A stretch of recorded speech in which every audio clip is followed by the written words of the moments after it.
आप सबको जय मसीह की।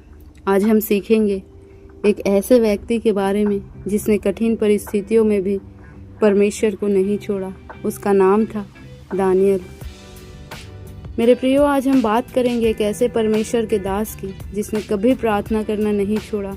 राजा बदल गए, राज्य बदल गए, कानून बदल गए, लेकिन दानियल की प्रार्थना नहीं बदली। हालेलुया। वो जवान था जब उसे बंदी बनाकर बाबुल ले जाया गया। उसके पास अपना देश नहीं था, अपना घर नहीं था, लेकिन उसके पास परमेश्वर था। और जिसने परमेश्वर को पकड़ लिया उसे संसार की कोई ताकत हरा नहीं सकती। आज बहुत लोग परिस्थिति देखकर प्रार्थना छोड़ देते हैं। मुश्किल आती है तो विश्वास टूट जाता है, लेकिन दानियल ने सिखाया सच्ची प्रार्थना परिस्थिति देखकर नहीं रुकती। दानियल में लिखा है कि दानियल यहूदा देश का एक जवान लड़का था। जब बाबुल के राजा नबूकदनेस्सर ने यरूशलेम पर हमला किया, तब दानियल को बंदी बनाकर बाबुल ले जाया गया। सोचिए, एक जवान लड़का, अपना परिवार छूट गया, अपना मंदिर छूट गया, अपना देश छूट गया, लेकिन एक चीज नहीं छूटी, उसका परमेश्वर पर विश्वास। आज कई लोग छोटी छोटी बातों में टूट जाते हैं, लेकिन दानियल ने दुख में भी परमेश्वर को नहीं छोड़ा। यही कारण है कि परमेश्वर ने उसे ऊंचा उठाया। दानियल की पवित्रता। राजा ने दानियल को राजमहल का भोजन खाने को कहा, लेकिन दानियल जानता था कि वह भोजन परमेश्वर की व्यवस्था के अनुसार शुद्ध नहीं है। दानियल ने कहा, मैं अपने आप को अशुद्ध नहीं करूंगा। क्या विश्वास था उसका। आज दुनिया कहती है सब करते हैं, तुम भी कर लो, लेकिन परमेश्वर चाहता है कि उसके बच्चे अलग चले। दानियल ने समझौता नहीं किया। और जब तुम पवित्रता में चलते हो तब परमेश्वर तुम्हें अलग पहचान देता है। प्रार्थना की आदत दानियल की सबसे बड़ी ताकत थी, उसकी प्रार्थना। वो दिन में 3 बार घुटने टेक कर प्रार्थना करता था, सुबह, दोपहर, शाम को। चाहे काम हो, चाहे थकान हो, चाहे परेशानी हो, उसने प्रार्थना नहीं छोड़ी। आज लोग कहते हैं समय नहीं है, लेकिन संसार के लिए समय है, लेकिन प्रार्थना के लिए समय नहीं है। दानियल ने सिखाया कि जो व्यक्ति प्रार्थना करता है वही आत्मिक रूप से मजबूत बनता है। शैतान को दानियल की प्रार्थना से डर था।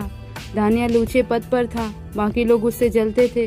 उन्होंने सोचा दानियल में कोई गलती ढूंढो, लेकिन उन्हें कोई गलती नहीं मिली। तब उन्होंने कहा इसे इसके परमेश्वर की भक्ति में फंसाना पड़ेगा। राजा ने ऐसा कानून बनाया कि कोई भी व्यक्ति 30 दिन तक परमेश्वर से प्रार्थना नहीं करेगा। लेकिन दानियल ने क्या किया? क्या वह डर गया था? नहीं, उसने खिड़की खोली, घुटने टेके और पहले की तरह प्रार्थना की।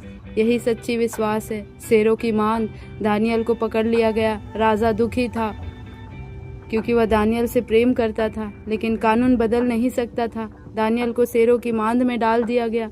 सोचिए वह रात कैसी रही होगी। चारों तरफ भूखे शेर, अंधेरा, मौत सामने, लेकिन दानियल अकेला नहीं था। परमेश्वर ने अपने स्वर्गदूत को भेजा और शेरों के मुंह बंद कर दिए। सुबह राजा दौड़ता हुआ आया और बोला, हे दानियल, क्या तेरा परमेश्वर तुझे बचा सकता है? दानियल ने उत्तर दिया, मेरे परमेश्वर ने अपने दूतों को भेजा है। आमीन। प्रार्थना का परिणाम। दानियल की प्रार्थना ने उसे बचाया। प्रार्थना ने उसे सम्मान दिया। प्रार्थना ने उसे शत्रुओं पर विजय दिलाई।